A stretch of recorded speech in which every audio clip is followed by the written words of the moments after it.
حول ولا قوة إلا بالله العلي العظيم أعوذ بالله من الشيطان الرجيم بسم الله الرحمن الرحيم وصلى الله على محمد وعلى آله الطيبين الطاهرين الذين أذهب الله عنهم الرجس وطهرهم تطهيرا اللهم صل على محمد وآل محمد ولعنة الدائمة الباقية على أعدائهم ومنكر فضائلهم وغاصب حقوقهم أجمعين من يوم عداوتهم إلى قيام يوم الدين أما بعد يا عباد الله أوصيكم ونفسي بتقوى الله فإن التقوى خير الزاد وبها المعاد وتنفع يوم لا ينفع فيه مال ولا بنون إلا من أتى الله بقلب سليم وصلى الله على محمد وعلى آله الطيبين الطاهرين اللهم صل على محمد وآل محمد وعجل فرجهم আমার প্রিয় দর্শক ও শ্রোতাবৃন্দ আসসালামু আলাইকুম ওয়া রাহমাতুল্লাহি ওয়া বারাকাতুহু। আপনাদের সকলকে আন্তরিক সালাম ও শুভেচ্ছা জানিয়ে আজকের অনুষ্ঠান ইসলাম ইন বাংলায় আপনাদেরকে স্বাগতম জানাই। আশা করি আপনারা যে যেখানে আছেন ভালো আছেন, কুশল ও মঙ্গলে আছেন, সুখে থাকুন, শান্তিতে থাকুন, সমস্ত প্রকারের দুঃখ কষ্ট থেকে মুক্তিতে থাকুন। আল্লাহ রব্বুল আলামিনের কাছে এই কামনা করি। যারা অসুস্থ আল্লাহ তাদেরকে সুস্থতা দান করুন, যারা ঋণে ভুগছে আল্লাহ তাদেরকে ঋণ মুক্তি করুন। ওইরূপ যাদের জীবনে কোনো প্রকারের অভাব বা অশান্তি আছে আল্লাহ রব্বুল আলামিন তাদের সকলের জীবনে সুখ শান্তি দান করুন ও সকলের মনোকামনা আশাকে পূরণ করুন। আমাদের সকলকে সৎ পথে চলার, অসৎ পথ থেকে দূরে থাকার এবং এক অপরকে সৎ উপদেশ দেওয়ার তৌফিক দান করুন। আমরা যেন সত্য বা হক জিনিসকে জেনে শুনে মেনে তার উপরে আমাল করে সেটা অন্যদের সামনে তুলে ধরতে পারি বা সকলের কাছে পৌঁছে দিতে পারি। আল্লাহ রব্বুল আলামিন আমাদেরকে সেই মনোবল ও নেক তৌফিক দান করুন। আমিন ইয়া রাব্বাল আলামিন। এই দুয়ার সঙ্গে আজকের পর্ব শুরু করতে চলেছি। বিনা কোনো ভূমিকায় সরাসরি আপনাদের পাঠানো প্রশ্নের উত্তর দিতে চাই। তাই আসুন দেখি কোথা থেকে কে কি প্রশ্ন করছেন বা কে কি জানতে চাচ্ছেন। সালামুন আলাইকুম হুজুর সাহেব, আমি বাংলাদেশ থেকে আরিফ বলছি। আমি সাদকার উপকারিতা সম্পর্কে জানতে চাই, আর এ বিষয়ে আপনি জানাবে লোকমান হাকিমের ছেলের এক ঘটনা শুনিয়েছিলেন। দয়া করে ওই ঘটনাটা একটু শোনাবেন। আপনাকে অনেক অনেক ধন্যবাদ জানাই আমার প্রিয় মাওলানা সাহেব। আসসালামু আলাইকুম।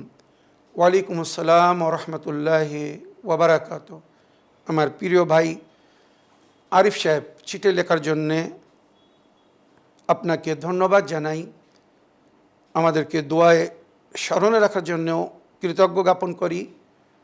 আপনি সাদকার উপকারিতা সম্পর্কে জানতে চেয়েছেন। এ বিষয়ে আমি কয়েকবার বিস্তারিত আলোচনা করেছি। আর সাদকা দিলে তার কি লাভ হবে, প্র্যাকটিক্যাল জিনিসটা অনুভব করার জন্যে বা বোঝানোর জন্যে আমি জানাবে লোকমানে হাকিমের ছেলে হযরত বারানের ঘটনা শুনিয়েছিলাম। যারা ওই এপিসোড দেখেছে বা শুনেছে আশা করি মনে আছে, আর যদি মনে না থাকে বা যারা নতুন দেখছেন, আমি আমার প্রিয় ভাই আরিফ সাহেবের অনুরোধে ওই ঘটনা আপনাদেরকে শোনাবো। তবে প্রথম আমি সাদকার কি ফজিলত বা সাদকা দিলে তার কি লাভ হবে, উপকারিতা যেটা রওয়ায়াতের মধ্যে উল্লেখ হয়েছে, আমি আপনাদেরকে আগে শোনাবো। তারপরে অবশেষে যতটুকু সময় থাকবে আমি জানাবে লোকমান হাকিমের ছেলে হযরত বারান যখন সফরে যাচ্ছিলেন পিতার আদেশে, তো জানাবে লোকমান হাকিম সাদকা দিয়ে নিজের ছেলেকে বিদায় করেছিলেন। তো তার কি লাভ হয়েছিল ওই ঘটনার মধ্যে লুকিত। as-সাদাকাত তারুদ্দুল কাদা ওয়াল বালা, নবী বা নবীর আহলে বাইত বলেছেন, মাওলা আলী বলেছেন, সাদকা বালা ও মুসিবতকে দূর করে, এমনকি মৃত্যুকে টলিয়ে দেয়। কারোর নসিবে কপালে আজ মৃত্যু লেখা ছিল, সাদকা দিয়েছে, আল্লাহ তার জীবন বৃদ্ধি করে দিয়েছে, তার মওতকে টলিয়ে দিয়েছে। এর অনেক ঘটনা আমি আপনাদেরকে শুনিয়েছি, সাদকা দিলে কিভাবে মৃত্যু টলে যায় বা আল্লাহ বালা মুসিবত থেকে হেফাজত করেন, এমনকি মালাকুল মওতকেও নিষেধ করে দেন রূহ কবজ করতে, মানা করে দেন যখন বান্দা নেকি করে বা সাদকা দেয়। ইয়ামুল্লাহু মা ইয়াশা ওয়া ইয়াসবুতু, আল্লাহ যাকে চায় মুছে দেয়, আবার যাকে চায় সাব্যস্ত করে দেন, মানে পার্মানেন্ট করে দেন। তো এবারে সাদকার কি ফজিলত বা কি উপকারিতা আগে শুনুন, তারপরে ঘটনা বলছি। सदका की फजीलत यह है कि अल्लाह की रज़ा का ज़रिया है। सदका আল্লাহর রাজা বা মর্জি পাওয়ার বা আল্লাহকে খুশি করার একটি উপায়, মনে রাখবেন। মুসিবতों को दूर करता है, गुनाहों का कफ़ारा बनता है। মুসিবতকে দূরে সরিয়ে দেয় এবং সদকা অনেক অনেক সময় গুনাহের কাফারা হয়। যে গুনার কারণে মানুষ ক্ষতিগ্রস্ত হয়, জীবনে অশান্তি আসে, বিপদ টেনে আনে, আর অনেক সময় মওতের কারণ হয়, সদকা দিলে এই সমস্ত জিনিস দূর হয়ে যায়। মানে আল্লাহ সদকাকে তার কাফারা করে দেয়। রিস্ক মে বরকত और इजाफे का बाइस है। सदका रुज़ीते बरकत एवं বৃদ্ধির কারণ। क़यामत के दिन साया और निजात का ज़रिया है। क़यामतेর দিনে আল্লাহর রহমতের साया বা निजाতের ज़रिया হবে এই सदका, दान खैरात, और उससे रूहानी सुकून मिलता है। सदका दिले आंतरिक বা রুহানি শান্তি পাওয়া যায়, এটা একদম বাস্তব। মানে সদকা শুধু সবসময় আর্থিক সহযোগিতা, সহায়তা, মাল, ধন দৌলত কাউকে দেওয়া, এটাই সদকা না। রওয়ায়ত বলছে সির্ফ মাল ही सदका नहीं है बल्कि अच्छी बात, মানে ভালো কথা, এটাও সদকা। আমার কথা পেয়ে যদি, আমার কথা শুনে কেউ যদি শান্তি পায়, কারোর উপকার হয়, কেউ যদি সঠিক পথ পায়, এটাও আমার সদকা গণ্য হবে। মুস্কুরানা, মুস্কুরাহাট, কারোর সামনে যদি আমি মিসকে হাসি আর আমার হাসি দেখে কেউ যদি শান্তি পায়, এটাও আমার সদকা গণ্য হবে। সুবহান আল্লাহ, সুবহান আল্লাহ, আল্লাহ কত মেহেরবান। মানুষ যদি মুখ কালো করে থাকে, মুখ শুকিয়ে থাকে, অনেকরা যারা আমাদেরকে ভালোবাসে, পছন্দ করে, নিজেদেরকে আমাদের শুভচিন্তক মনে করে বা প্রেমিক মনে করে বা আমাদের থেকে যারা মায়া মহব্বত রাখেন, আমাদের মঙ্গল কামনা করেন, তাদের সামনে যদি আমাদের মুখ শুকিয়ে থাকে, আমরা দুঃখিত থাকি, তো মানুষ বন্ধুর কষ্টে কষ্ট পায়, আপনদের কষ্টে কষ্ট পায়, আপনদেরকে কষ্ট দেখে কষ্টের অনুভব হয়।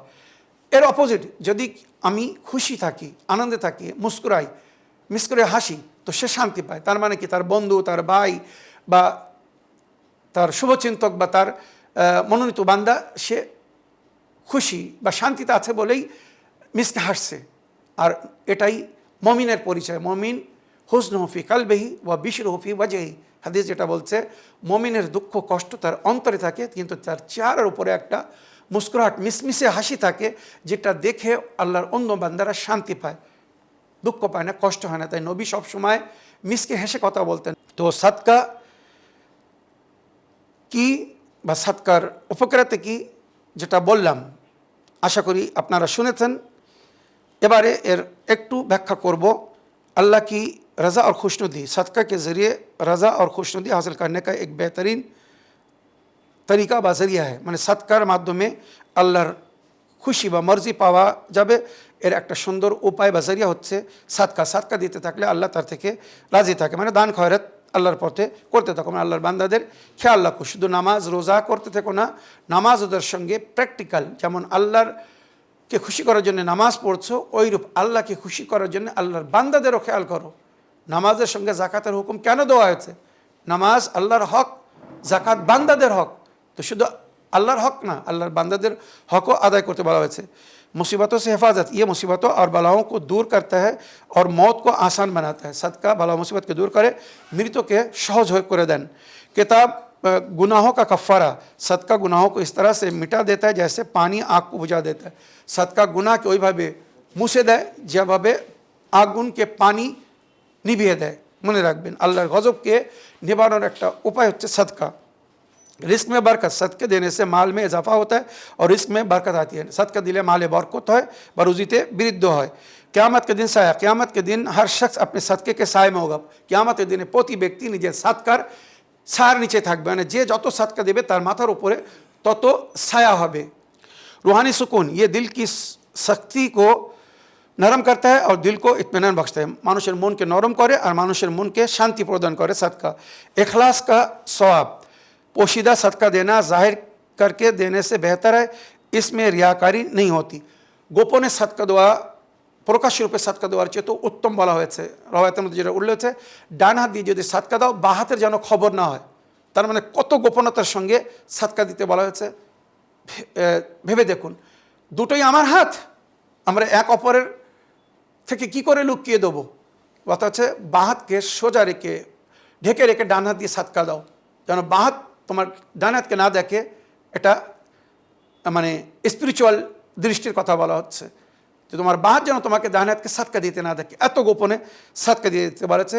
মমিনের সম্মানকে বজায় রেখে সদকা দাও। আর দান করা বা সদকা দেওয়ার সময় সদকা বলে দিবেন না বা সদকা বলে দেওয়ার প্রয়োজন নেই। উপহার স্বরূপ বলে দিন আপনি কি দিচ্ছেন না দিচ্ছেন আপনি জানেন। আপনি আপনার বন্ধুকে, আপনার ভাইকে, আপনার মাতা পিতাকে, আত্মীয় স্বজনদেরকে সদকা দিতে পারেন যদি তারা প্রাপ্য ব্যক্তি হয়ে থাকে, অভাবী হয়ে থাকে, দরিদ্র হয়ে থাকে। তো অন্যদের দোয়া আছে, তো এদের দোয়া সব বেশি। আপনদের আগে দিতে বলা হয়েছে, পরে অন্যদেরকে দিতে বলা হয়েছে। জাকাত, খুমুস, ফিতরা, যত প্রকারের ফরজ সদকা বা নফল সদকা আগে আপনদেরকে দিতে বলা হয়েছে, পরে পরদেরকে, পরে অন্যদেরকে দিতে বলা হয়েছে। মনে রাখবেন আপনদেরকে না দিয়ে যদি অন্যদেরকে দেন হয়তো সেটা কবুল নাও হতে পারে, কারণ আপনার আপনরা প্রয়োজনের মধ্যে আছে। তো শরীয়ত বলছে আগে তাদের প্রয়োজনকে পুরো করো। তো তাদের সঙ্গে নেকি করতে বলা হয়েছে। তো তাদের সঙ্গে নেকি করার সময় বলে দেওয়া দরকার নেই যে তুমি প্রয়োজনীয় ব্যক্তি, অভাব কষ্ট, তাই তোমাকে এই জাকাত দিচ্ছি, এই সদকা দিচ্ছি, এই খুমুস দিচ্ছি, এটা বলে দেবেন না। না বলে উপহার স্বরূপ দিন, সম্মানও আপনার বজায় থাকবে, আপনিও আপনার প্রয়োজনকে মানে ফরজ আদায় হয়ে যাবে, নফল আদায় হয়ে যাবে। সদকা ফরজ বা নফল দুটোই সদকা, নফল সদকা হোক আর ফরজ সদকা, আপনার দায়িত্বমুক্ত হয়ে যাবেন। প্লাস যদি উপহার স্বরূপ দেন এই রাজ আপনার আর আল্লাহর মধ্যে থাকবে। সামনেওয়ালা ইনসাল্ট ফিল করবেন না, অপমানিত হবে না, লজ্জিত হবে না যে আমাকে গরিব অসহায় মনে করে আমার ভাই আমার মদত করছে, সদকার পয়সা দিচ্ছে, যেটা অনেকে অনেক সময় নিতে চায় না। সদকা নেওয়া মানে মনে করে তার বালা মুসিবত আমাকে দিয়ে দিচ্ছে, আমি এবার বালা মুসিবতে গ্রেফতার হয়ে যাব, কেননা আল্লাহ এই সদকার মাধ্যমে তাকে বালা মুসিবতকে নেজাত দিবে আর তার বালা মুসিবত আমার উপরে এসে। এটা কিন্তু চরম ভুল, মস্ত বড় ভুল। যারা এইভাবে যে সদকা নিলে আমি বালা মুসিবতে এসে যাব, এমন কখনো না। সদকা নেকি, আপনার ভাই আপনার বন্ধু যদি আপনাকে সদকা দেয় আপনি নিতে পারেন, এই নেকিতে তার সহযোগিতা করুন। যেটা করার বলছে নেক কাজে এক অপরের সহযোগিতা করো। আপনি যদি না নেন তো সে কাকে দিবে? সবাই যদি এই ভেবে সদকা না নেয় যে সদকা নিলে বালা মুসিবত আমার উপরে এসে যাবে, তো আল্লাহর বান্দারা সদকা কাকে দিবে বলুন? সমস্ত গরিব মানুষ যদি এই মনে করে যে সদকা নিলে যে দিচ্ছে তার মঙ্গল হবে আর আমার অমঙ্গল হবে, এমন কখনো ভাববেন না। হাদিস বা কোরআনে তাফসিরে যেটা লেখা হয়েছে, देने वाला हाथ भी खुदा होता है, खुदा का होता है, लेने वाला हाथ भी खुदा का होता है। बंदा सिर्फ एक वसीला होता है, एक जरिया होता है। মানে যে দিচ্ছে সে হাত খোদার হাত, মানে আল্লাহ যদি না দেয় আমরা কোথা থেকে দেবো? আর যে নিচ্ছে ওটাও খোদার হাত। ওমা তুকদ্দিমু লিআনফুসিকুম মিন খাইরিন তাজিদুহু ইনদাল্লাহি। তাফসীর পড়ুন। আল্লাহ নিজের বান্দাকে ওসিলা করেছে নেকি গ্রহণ করার জন্য, কবুল করার জন্য। যদি এই প্রাপ্য ব্যক্তিরা, হকদাররা, অধিকারী ব্যক্তিরা নিজের হক না নেয় আমরা কাকে দেবো? এই যে নেকি দিতে বলা হয়েছে, নেকি করতে বলা হয়েছে, আল্লাহর ব্যাংকে জমা করতে বলা হয়েছে, তো সে ব্যাংক কোথায়? এই আল্লাহর বান্দারা, এই গরিব মানুষ, এদের হাত হচ্ছে আল্লাহর ব্যাংক। তো ওই ব্যাংকে জমা করলে তারপরে ওখানে যাবে, ওখানে পরকালে আমরা পাবো। ওমা তুকদ্দিমু লিআনফুসিকুম মিন খায়রিন তাজিদুহু ইনদাল্লাহ, যা কিছু নেকি আগে থেকে পাঠিয়ে রাখবে ওটাই আল্লাহর কাছে উপস্থিত পাবে। তো যদি আমরা না পাঠিয়ে রাখি কোথায় পাবো? যে যা পাঠাবে সেটাই উপস্থিত পাবে। এবার ভেবে দেখুন আপনি সেখানে কি পেতে চান, কি পেলে খুশি হবেন সেটা দিন আগে থেকে। যেটা পাঠাবেন ওটাই উপস্থিত পাবেন। ভালো পাঠালে ভালো পাবেন, খারাপ পাঠালে খারাপ পাবেন। তাই আমরা বলি দান করার সময়, খয়রাত করার সময় ভালো জিনিস দিন। সেখানে যখন আপনাকে রিটার্ন দেওয়া হবে যেন মুখ পুড়ে না যায়, মুখ কালো না হয়।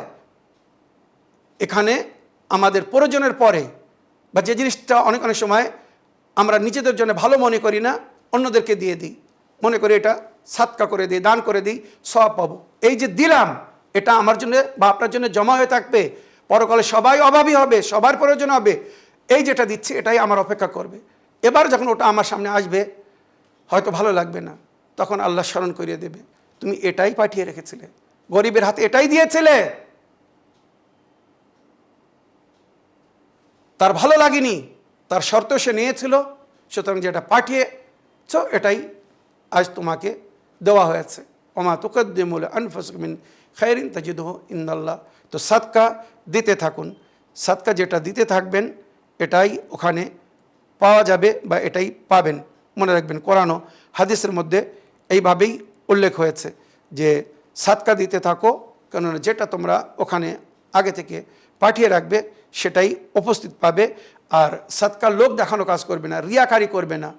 যদি লোক দেখিয়ে নেকি করো তো আল্লাহ কিয়ামতের দিনে তাদের হাওয়ালে করে দেবে, যাকে দেখানোর জন্য নেকি করেছিলে ওর কাছ থেকে আজর নাও।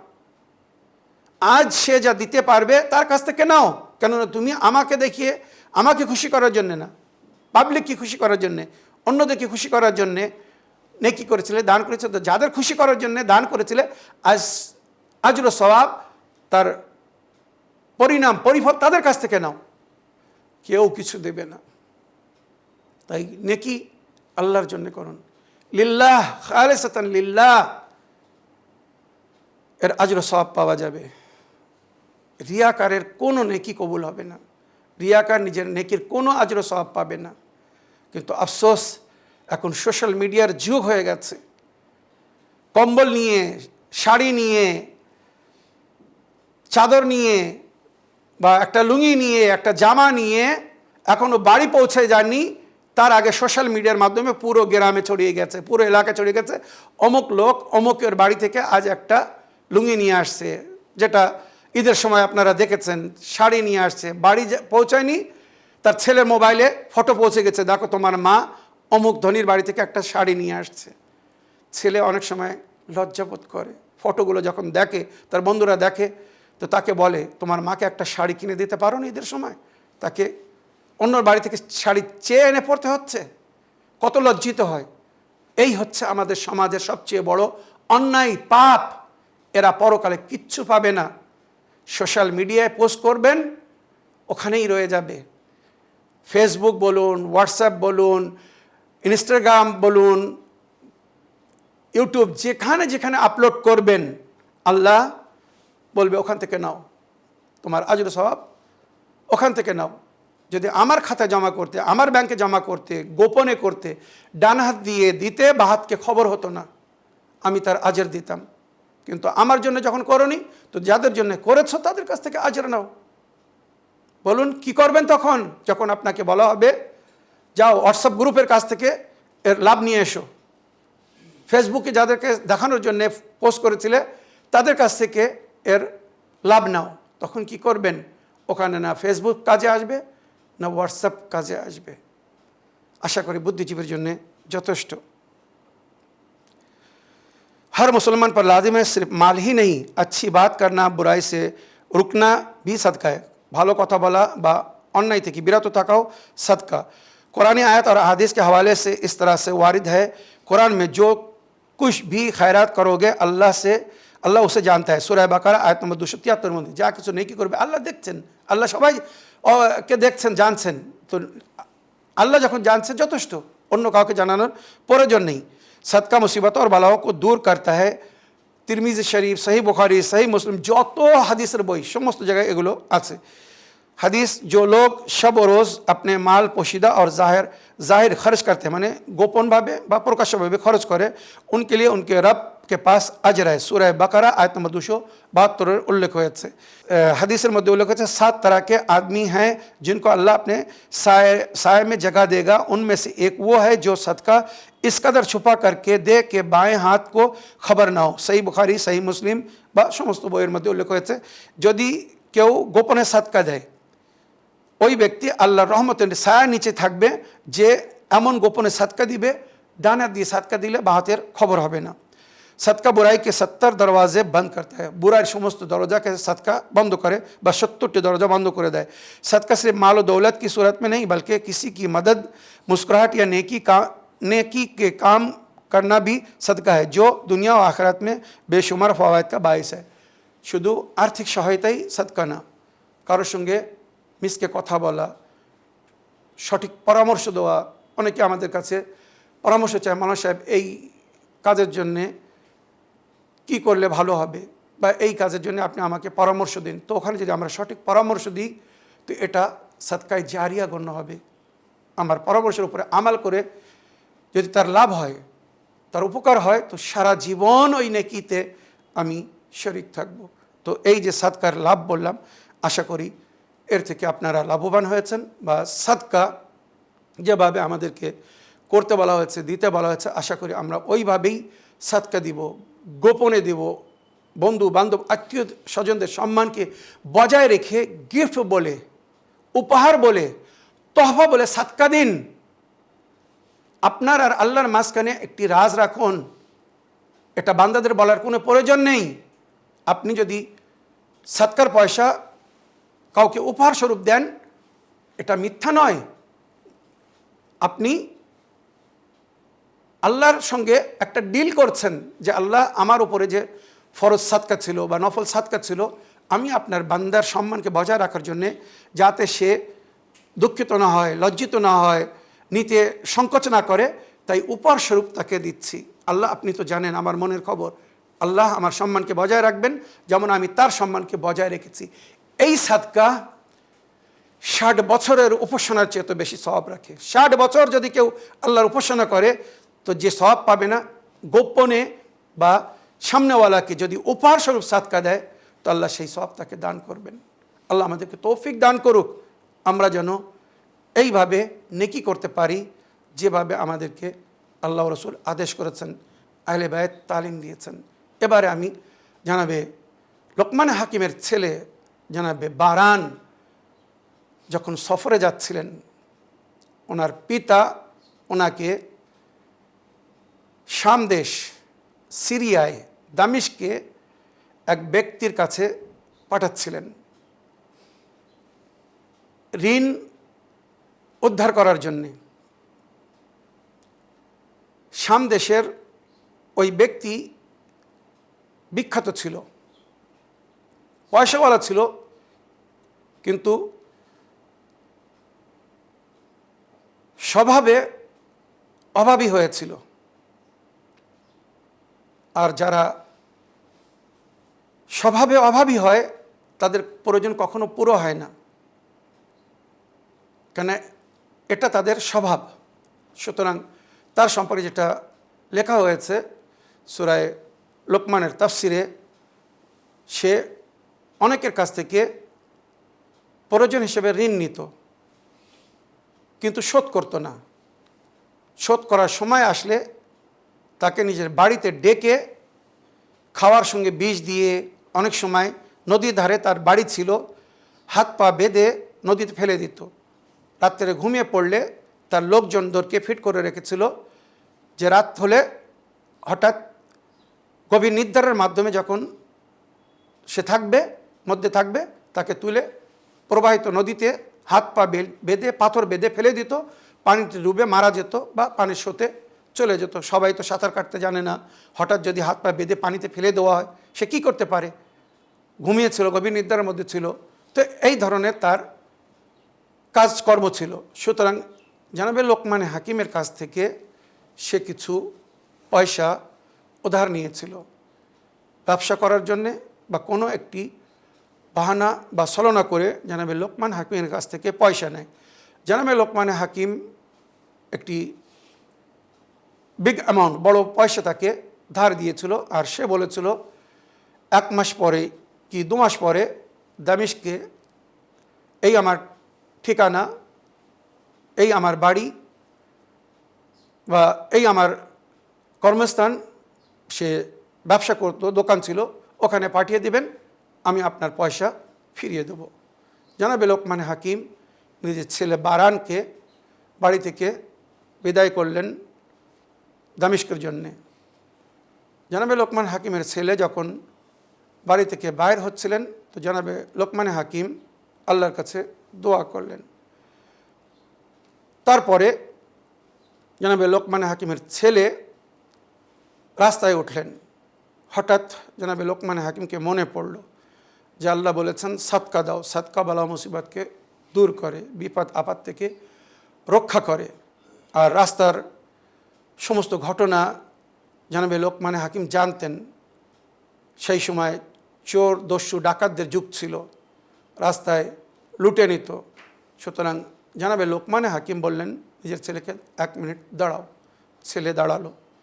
জনাবে লোকমান হাকিম 1 দিরহাম বা 2 দিরহাম নিজের পকেট থেকে বাইর করলেন আর নিজের ছেলের সাদকা বাইর করলেন। বাইর করার পরে বললেন, যাও বেটা, এবারে তুমি যেতে পারো, যাও। তবে আমার 3টে কথা মনে রেখো। আমি এখান থেকে দামিশ এই পুরো রাস্তার অবস্থা বা পরিস্থিতি জানি, বহুবার সফর করেছি, একা কাফেলার সঙ্গে গিয়েছি, সমস্তভাবে আমি রাস্তার অবস্থা বা পরিস্থিতি থেকে অবগত হয়েছি। সুতরাং যেটা আমি তোমাকে বলছি ভালো করে মন দিয়ে শোনো, এর ওপরে আমাল করো, এর বিরুদ্ধে যেন যেও না, ক্ষতিগ্রস্ত হবে। বলুন বাবাজান কি বলছেন? জনাবে লোকমান হাকিম বললেন, পানহার সঙ্গে নিয়ে যাচ্ছ, দিনের বেলা যখন রোদ্দুরে চলে যাবে, ক্লান্ত হয়ে যাবে, তুমি রাস্তায় হয়তো পানহার করার জন্য বসবে, কিন্তু এই রাস্তায় একটা বড় গাছ পড়বে। অধিকাংশ মানুষ ওই গাছের তলায় বসে বিশ্রাম করে, আরাম করে, পানহার করে, তারপরে কিছুক্ষণ ওখানে ঘুমায়, তারপরে আবার উঠে বেলা গেলে কি সূর্য ঢলে যাওয়ার পরে ওখান থেকে সফর শুরু করে। তোমাকে আমি বলছি তুমি ওই গাছতলায় যেন ঘুমাবে না, কেননা ওই গাছে একটা সাপ আছে, ওই সাপ এসে তোমাকে দংশন করবে, তুমি মারা যাবে। খবরদার ওই গাছতলায় যেন ঘুমাবে না। জনাবে লোকমান হাকিমের ছেলে বলেন, ঠিক আছে আব্বাজান বা বাবাজান, আপনার প্রথম কথা মেনে নিলাম, ওর উপরে আমল করব। আমি যদি প্রয়োজনে ওই গাছের তলায় বসে পানাহার করব, কিন্তু ওখানে আমি ঘুমাবো না। ঠিক আছে। তারপরে যখন মাঝপথে পৌঁছে যাবে, সন্ধ্যার আগে এক জায়গা আসবে, ওই রিয়াসাত বা ওই রাজ্যের যে শাসক বা রাজা, সে নিজের কন্যার সঙ্গে তোমার বিবাহের প্রস্তাব দেবে। কেননা কোনো ভালো যুবক দেখলে সে নিজের লোকদেরকে বলে তাকে ধরে নিয়ে আসো। যখন ওই রাজার দরবারে বা শাসকের দরবারে তাকে নিয়ে যাওয়া হয়, সে স্বেচ্ছায় আগে আবেদন করে যে আমার কন্যাকে বিবাহ করো, তুমি যা চাবে তোমার প্রয়োজনকে পুরো করা হবে। আর যদি না মানে তখন তাকে ধমকি দেওয়া হয়, ভয় দেখানো হয় যে তোমাকে কাতল করে দেওয়া হবে। তোমাকে কাতল করবে না, ভয় দেখাবে আর অনেক লোভ দেখাবে। তোমারকে রাজ্যের অর্ধেক ধন দৌলত দিয়ে দেবো, এইভাবেও লোভ দেখাতে পারে। তুমি লোভে পড়ো না, ওর মেয়ের সঙ্গে যেন বিয়ে করো না, কেননা ওর মেয়েকে যে বিয়ে করে সে প্রথম রাত্রে মারা যায়। সেই জন্যে দ্বিতীয় দিন ওকে আবার নতুন বর তালাশ করতে, বর খুঁজতে, জামাই খুঁজতে নিজের মেয়ের জন্যে, মনে রাখবেন। তো এইভাবে জানাবে লোকমান, ওই রাজার প্রস্তাব যেন গ্রহণ করো না, তার মেয়েকে যেন বিয়ে করো না, কেননা ওই মেয়ের উপরে এক জিন সওয়ার হয়ে আছে, জিন বশ করে আছে। তাকে যে বিয়ে করে ওই জিন তাকে মেরে ফেলে, কেননা ওই জিন তার মেয়েকে নিজের জীবনসাথী করে রেখেছে, যেটা সবাই জানে না। জানাবে লোকমান হাকিমের দ্বিতীয় কথা ছেলে মেনে নিল না, বাবা জান আপনি যখন মানা করছেন আমি তাকে বিয়ে করব না। তৃতীয় যার কাছে ঋণ নিতে যাচ্ছ, পয়সা নিতে যাচ্ছ, খুব চালাক ব্যক্তি। এই ব্যক্তি তোমাকে নিজের বাসায় থাকতে বলবে, পানাহার করতে বলবে। খবরদার তার বাসায় যেন থেকো না, তার বাসায় যেন পানাহার করো না। সে কিন্তু তোমাকে বিষ দিয়ে মেরে ফেলবে। তার কাছে যে পয়সা চেতে যায়, সে কোনো না কলকৌশলে তাকে মেরে ফেলার চেষ্টা করে, যাতে পয়সা ফিরিয়ে না দিতে। খবরদার তার বাড়িতে যেন আশ্রয় নিও না, বা তার বাড়িতে যেন থেকো না, বা তার দেওয়া পানাহার যেন গ্রহণ করো না। তুমি পয়সা নিতে যাচ্ছ, পয়সা নিয়ে ফিরে আসবে। বাবাজান, আপনার 3টে কথার উপরে আমি আমাল করব, নিশ্চিন্তে থাকুন। জনাবে লোকমান হাকিমের ছেলে বারান বাইর হয়েছে। কিছুক্ষণ চলার পরে রাস্তায় হঠাৎ এক বৃদ্ধ, বয়স্ক 80-85 বছরের বয়সের একজন বৃদ্ধ বয়স্ক মানুষ এসেছে। রাস্তার ধারে এসে বলছে, জনাবে লোকমান হাকিমের ছেলের নাম নিয়ে বলছে, বারান তুমি কোথায় যাচ্ছ? বারান একা যাচ্ছিল। সালামের উত্তর দিয়ে বলল, আমি দামিশকে যাচ্ছি আমার পিতার ঋণের পয়সা আদায় করার জন্যে। আমারও সফর ওদিকে, আমি কি তোমার সঙ্গে যেতে পারি? বয়স্ক মানুষ, বৃদ্ধ মানুষ, বুজুর্গ আবেদন করছে। আর তখনকার যুগে একা সফর করা চেয়ে তো সঙ্গী সাথে হলে ভালো মনে করতো, সময় কেটে যেত, কথায় কথায় রাস্তা কেটে যেত, বা নিরাপত্তা পাওয়া যেত। কেউ এসে একা পেয়ে একা মনে করে আক্রমণ করতে পারবে না। জনাবে লোকমান হাকিমের ছেলে বললেন, ঠিক আছে, আপনিও যখন ওদিকে যাচ্ছেন আমিও ওদিকে যাচ্ছি, চলুন সাথে যাই।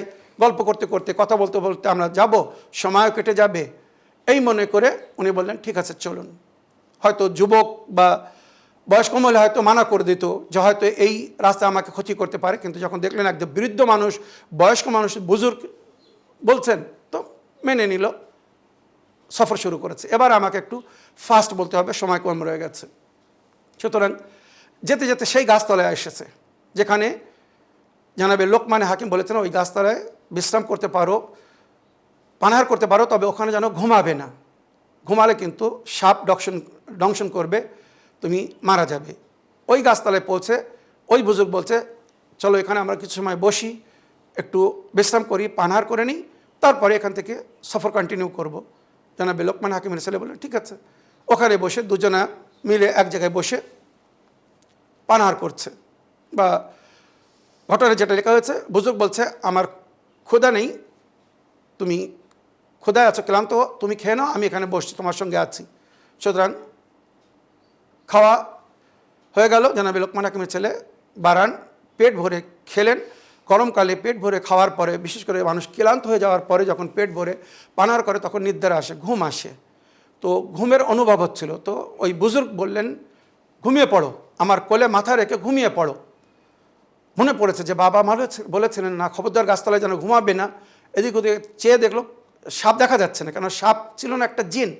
ওটা সাপ না, একটা জিন। আর জিনেরা সাপের রূপ ধারণ করে বেশি, এগুলো সব রবাদ থেকে আমি বলেছি। শয়তান সর্বপ্রথম যে রূপ ধারণ করেছিল জানাবে আদম হাওয়াকে ক্ষতি করবে বলে সাপের রূপ ধারণ করেছিল, আপনারা জানেন, এটা ঘটনায় বা তাফসিরে লেখা হয়েছে। তো বারানকে বললেন ওই বুজুর্গ, আমার কোলে মাথা রেখে শুয়ে পড়ো, তুমি চিন্তা করো না। না, আমার পিতা মানা করেছেন, তুমি চিন্তা করো, আমি তো বলছি আমি আছি, তোমার চিন্তা কিসের? সুতরাং কোলে বুজুর্গের কথা মনে করে কোলে মাথা রেখেছেন, সঙ্গে সঙ্গে নিদ্রার মধ্যে চলে গেছেন। ক্লান্ত ছিল, ঘুম এসে গেছে। যেই ঘুমে গেছে, ওই সেই সাপ জিন নিচে এসেছে দংশন করবে বলে, কিন্তু ওই বুজুর্গ নিজের লাঠি দিয়ে সাপকে মেরে ফেললেন। তারপরে কিছুক্ষণ পরে ওই যুবককে ডেকে দিলেন, বারানকে বললেন, ওঠো। উঠে দেখে সাপ মরে পড়ে আছে, বড় অজাগার সাপ মরে পড়ে আছে। ওই বুজুর্গ বললেন, তোমার কাছে কোনো অস্ত্রপাতি আছে? প্রাচীন যুগে মানুষ নিজের সঙ্গে পানাহার নিত, ছোট অস্ত্রপাতি নিয়ে চলতো রাস্তায়, যাতে আক্রমণ না হয়। এটা সেই সময়ের ওয়েপন্স বা প্রোটেকশন ছিল, মনে রাখবেন। কাফেলার সর্দাররা বা কাফেলা যখন যেত, নিজের সঙ্গে তীর তলোয়ার নিয়ে যেত, তো সঙ্গে তলোয়ার ছিল বা একটা অস্ত্র ছিল। তো ওই বুজুর্গ বললো, এর মাথা কেটে নাও, সাপটার মাথা কেটে নাও, প্রয়োজন হবে। আচ্ছা, মাথা কেটে নিল, জিনের মাথা কেটে নিল, আগে মেরে ফেলেছিল, মাথা কেটে নিল।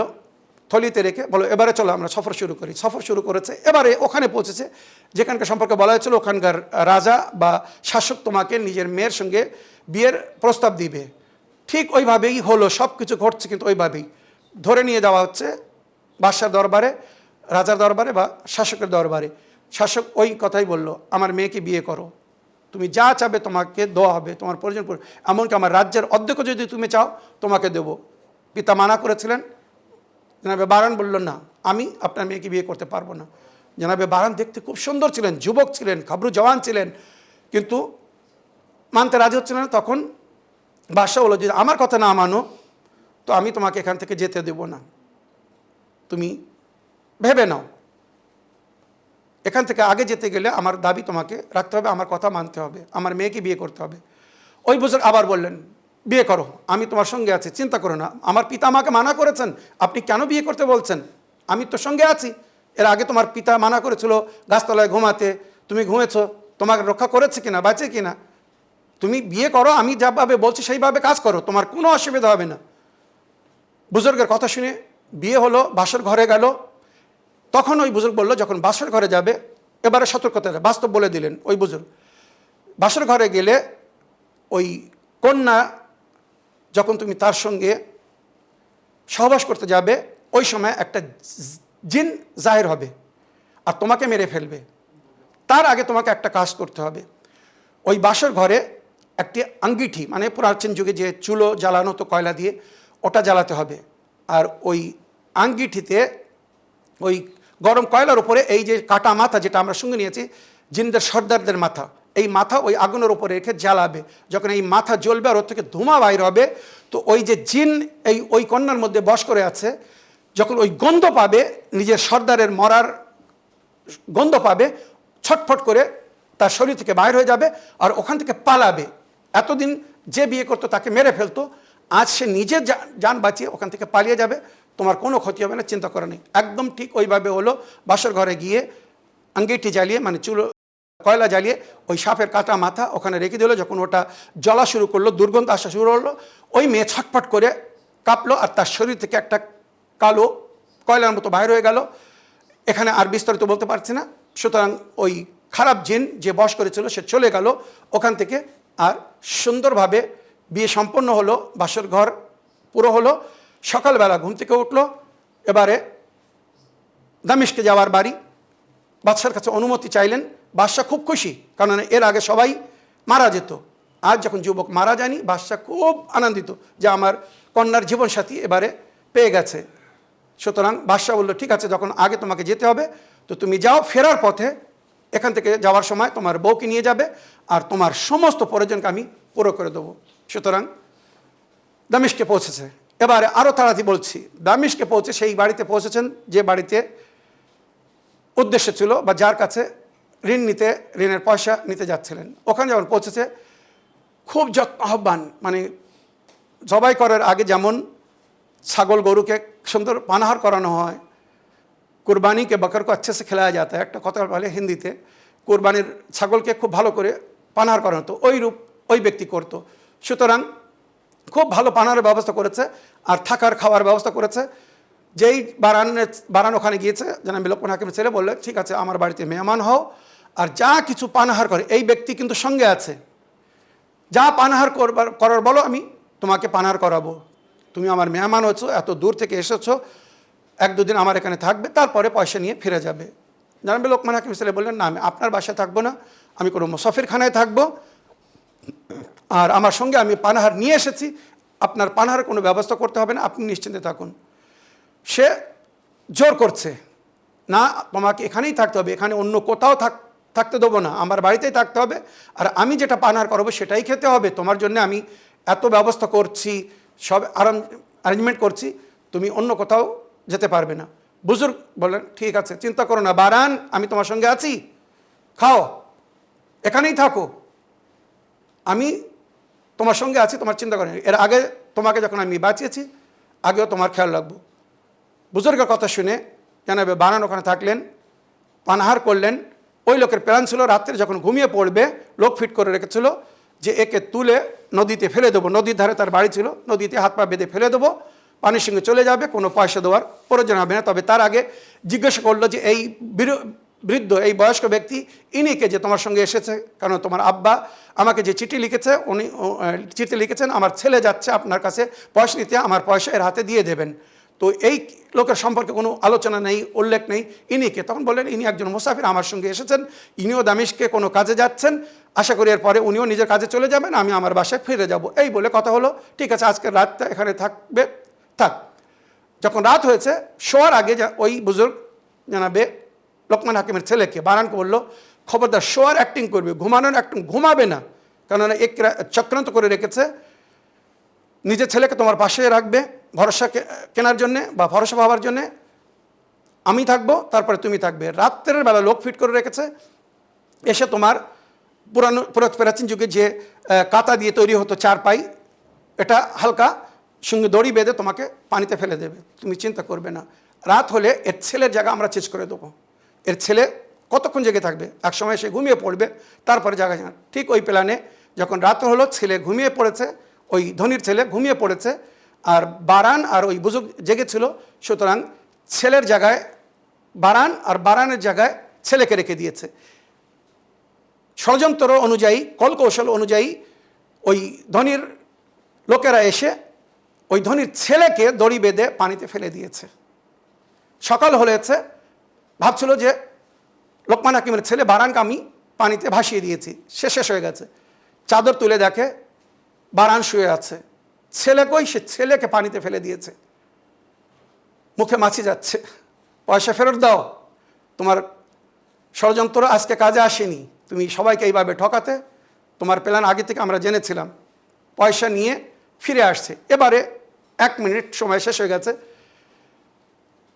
যেখানে কন্যাকে বিয়ে করেছিল ওখানে ফিরে আসলো। রাজা সব কিছু সুন্দরভাবে সাজিয়ে দিল, অতি রূপসী কন্যা ছিল। বউকে নিয়ে উপহার নিয়ে বাড়িতে ফিরে আসছে। যখন বাড়ির কাছে এসেছে, এই বুজুর্গ কিন্তু সাথ ছাড়েনি। যেখানে জয়েন হয়েছিল, রাস্তার ধারে দাঁড়িয়েছিল, ওখানে এসে বলছে বারান, এবারে তোমার বাড়ি নিকটে এসে গেছে, তুমি বাড়ি যাও, আমি এখান থেকে তোমার সঙ্গে জয়েন্ট হয়েছি, আমি বাড়ি যাচ্ছি। আপনি তো কোথাও নিজের কাজ করেননি, নিজের কাজে যাচ্ছিলেন, আপনি নিজের কাজ না করে শুধু আমারই সঙ্গে চলেছিলেন, গিয়েছিলেন, আবার আমার সঙ্গে ফিরে এসেছেন। আপনি আমার বাড়িতে চলুন, এতটা উপকার করেছেন, আমাকে বাঁচিয়েছেন, সব জায়গায় আমার রক্ষা করেছেন। আমার বাবা আপনাকে দেখলে খুব খুশি হবেন, শান্তি পাবেন, আমার বাবার সঙ্গে আপনার পরিচয় করাবো, আপনি চলুন আমার বাড়িতে চলুন, আমার বাড়ি থেকে পানার করে তারপরে যাবেন। তখন ওই বুজুর্গ বলছে বা বললেন, না, আমাকে দায়িত্ব দেওয়া হয়েছিল তোমার হেফাজতের জন্যে। আমি তোমার বাবা যখন তোমাকে বিদায় দেওয়ার সময় সাদকা দিয়েছিল, সেই সাদকার পরিবর্তে আল্লাহ আমাকে তোমার হেফাজতের জন্য নিযুক্ত করেছিলেন। আমি আল্লাহর এক ফেরেশতা মানব রূপে তোমার সঙ্গে ছিলাম। এখানে এসে আমার ডিউটি শেষ, এবারে আমি আমার প্রাচীন ডিউটিতে ফিরে যাচ্ছি, তুমি তোমার জায়গায় ফিরে যাও। তোমার বাবাকে বলো সাদকা আজ আমাকে রক্ষা করেছে, আমাকে বাঁচিয়েছে। বাড়িতে ফিরে এসেছেন, বউকে দেখে অবাক, এত সুন্দর রূপসী, তোমাকে মানা করেছিলাম বিয়ে করবে না। তখন পুরো রাস্তার ঘটনা জানাবে বারান নিজের পিতা লোকমান হাকিমকে শোনালেন আর বললেন, বাবাজান আপনি যে সাদকা দিয়েছিলেন, ওই সাদকাই আমার রক্ষা করেছে, আল্লাহর ফেরেশতা আমার হেফাজত করেছে, সুন্দরভাবে নিয়ে গিয়েছে, আবার আমাকে বাড়ি পৌঁছে দিয়েছে। এই হচ্ছে সাদকার উপকারিতা। আশা করি এর থেকে আপনারা সবাই লাভবান হয়েছেন। আমার প্রিয় ভাই, আশা করি আপনার প্রশ্নের আপনি উত্তর পেয়েছেন এবং আপনার সঙ্গে সঙ্গে আমার অন্য দর্শকবৃন্দরাও এর থেকে লাভবান হয়েছেন। এই বলে আমার আজকের বক্তব্য এখানে শেষ করলাম। ও আখিরু দাওয়ানা আলহামদুলিল্লাহি রাব্বিল আলামিন।